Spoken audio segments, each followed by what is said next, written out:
Hello and welcome to Integrative Wisdom's day 5 of anxiety relief. So we're going to wrap it up today and pull it all in one, hopefully succinct video. The one thing that I want to start off with is by saying to anyone who has experienced bouts of anxiety or even, a panic attack, is this is not downplaying the seriousness and the significance of anxiety in our lives. Okay. I'm also not saying to step away from the medical establishment or the mental health professionals. This is in addition. That's what the integrative part of integrative wisdom is all about. It's bringing in all of the wisdom so that we have a more complete toolbox with which to work. Okay. So first of all, if you have anxiety or if you know someone with anxiety, is it situational, some test coming up, that kind of a thing, going to meet the parents of your beloved for the first time? Situational anxiety, right? There's something that you can actually put the pin in and know that that's what it is. Then there's more like habitual anxiety, and that's a little bit more difficult because you are now seeing that your body has a memory of it, right? And it's the go-to place whenever anything happens. Doesn't even have to be, it could be a hangnail, and it's like, oh my God, and now you're anxious. So that's one of the first things to think about. And then to think about, what are the tools that you already have that you know work for you? So when you have a sense of anxiety, have you already made your list of the things that work for you? You may want to do that because it's already in your hands. You already know what to do. But you also want to look at it and see if you have any bad coping skills. And you may want to also put those down and say, okay, when I get anxious, instead of pulling out my more positive ways of being present, I go to these other ones. And that's leading to more problems, right? So you don't want to do that. We don't need to add anything to this rumble that's going on inside of us, okay? Also, you want to stop and think about your own personal way of being in the world. We talk about the Enneagram in Integrative Wisdom, and it's a really helpful tool, if you've never heard of it, to go and look at the simple parts of the Enneagram to see if you can find out how you view the world, your particular lens, right? So once you are kind of aware, you will know what your own personal strengths are, but also what your limitations are. And we all have both, okay?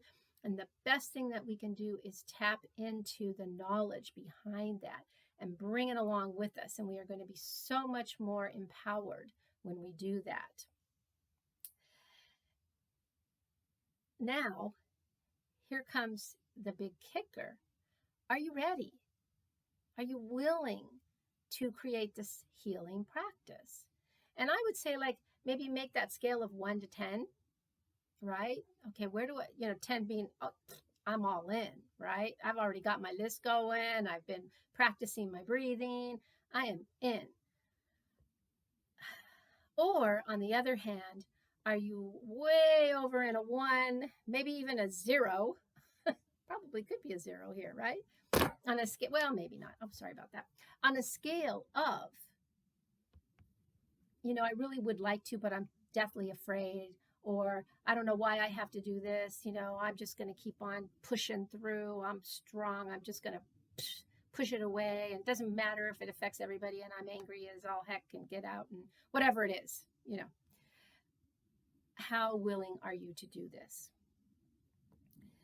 And if you could, right in this particular moment, are there 3 tools that you could imagine that you already have an awareness of? What do you think? If you've listened to the other videos, you should have at least a few, because I keep repeating them because they're so effective. They're so helpful. And look, I have one in my hand. Yep, that's number one. You could use that. Number two, I talked about what's over there. Got them? Got them? Okay, so let me go over them very quickly, just in case you had trouble. Number one is to be in the present moment, right?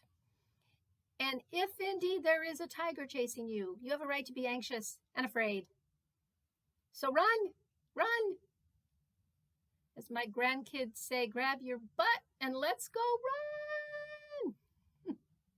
However, if there is nothing in your immediate circle that is a risk to your well-being, then the best thing to do is stop,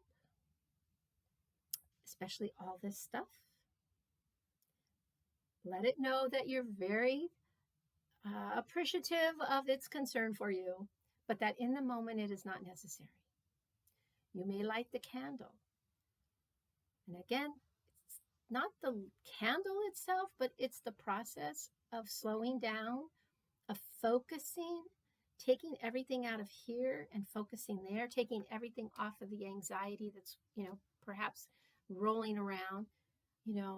My hand, I'm lighting this candle because you can't do both, right? When you're thinking, I'm going to light this candle. I have a purpose to lighting this candle. I am going to show up and I am going to stop and I am going to, what's the other one? I'm going to breathe. Just a simple breath, not anything fancy, right? I'm going to breathe. You may use the oils, calming oils, centering oils. I'm not sure yet what I'm going to talk about next week. Maybe teaching some energy basics, how to get the energy in the body going. I've shared before that I am a Reiki master, and so I have these tools to provide to teach you, because that's what I really want to do. I really want to teach you and embolden you to be this empowered self, right? So, a mantra: I am safe. I am safe in this moment. I breathe deeply in this moment. My body loves the breath that I'm breathing. My heart feels happy when I give it the warmth of my hands. I don't know. All right, that's it. Wrapping up the week of anxiety relief, and I hope that you appreciated what you were learning and finding out about yourself, and all of the ways that there are that are so simple. We don't have to make this difficult. We don't have to make it a big thing, but we do have to make it a practice, because that's what changes things. It's our practice. All right, everybody, take care. Breathe deep. Be in this moment. In this moment, everything is beautiful.